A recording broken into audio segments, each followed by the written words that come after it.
हरियाणा के पंचकूला में शहीद मेजर अनुज राजपूत को पूरे राजकीय सम्मान के साथ अंतिम विदाई दी गई।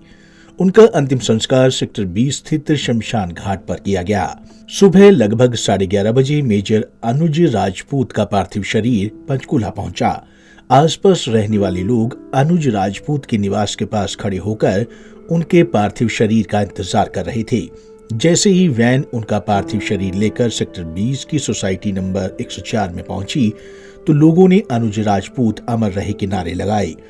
हरियाणा विधानसभा अध्यक्ष ज्ञानचंद गुप्ता भी अनुज राजपूत को श्रद्धा सुमन अर्पित करने पहुंचे। उनके निवास स्थान पर लोगों ने उन्हें श्रद्धांजलि अर्पित की।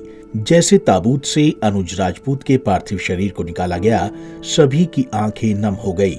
हर कोई अनुज की शहादत से दुखी था। इसके बाद सेक्टर 20 स्थित शमशान घाट में अंतिम संस्कार कर दिया गया, जहां शहीद अनुज के पिता ने अपने बेटे को नम आंखों से मुखाग्नि दी। इस दुख की घड़ी में हरियाणा विधानसभा के अध्यक्ष ज्ञानचंद गुप्ता ने शहीद अनुज राजपूत के परिवार को हौसला दिया। आज बहुत ही दुख का विषय है कि हमारे बीच से पंचकूला का एक लाल,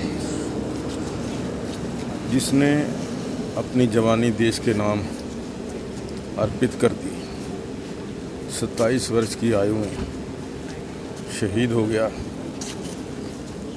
जिसका पालन पोषण, जिसका पढ़ाई लिखाई पूरी पंचकूला में हुई और पंचकूला की धरती से उपजा ऐसा लाल हमारे बीच में से चला गया। कोई शब्द नहीं है कि कैसे उस दुख को व्यक्त कर सकें। और उन माता पिता को जिन्होंने अकेला अपना बेटा देश को सौंप दिया, देश की माटी को सौंप दिया और वो बेटा आज चला गया, उनके मन के ऊपर क्या गुजरती।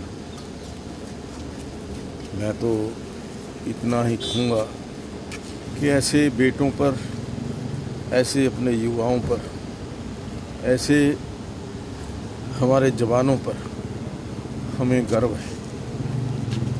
और आज एक बेटा गया है, माँ का, बाप का, भाई का गया है, बहनों का, देश का एक ऐसा सपूत, देश की जो रक्षा के लिए, देश की एकता और अखंडता के लिए जिसने लड़ने का संकल्प लिया और देश की रक्षा करते हुए वो शहीद हो गया।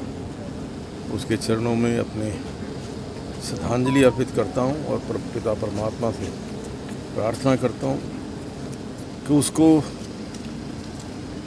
शांति दे, उसको अपने चरणों में स्थान दे। बता दें कि जम्मू कश्मीर के पटनी टॉप इलाके के पास सेना का एक चीता हेलीकॉप्टर खराब मौसम के कारण क्रैश हो गया था, जिसमें मेजर अनुज की मौत हो गई। अनुज अपने माता पिता की इकलौती संतान थे। मेजर अनुज की सगाई हुए भी अभी 1.5 महीने का समय बीता था। 25 अगस्त को उनकी सगाई दिल्ली में हुई थी। घर में शादी की तैयारियां चल रही थी। बेटे की शादी को लेकर घर में खुशी का माहौल था, लेकिन होने को शायद कुछ और ही मंजूर था। इस हादसे से खुशियां मातम में बदल गई। Bureau report, Punjab Kesari TV.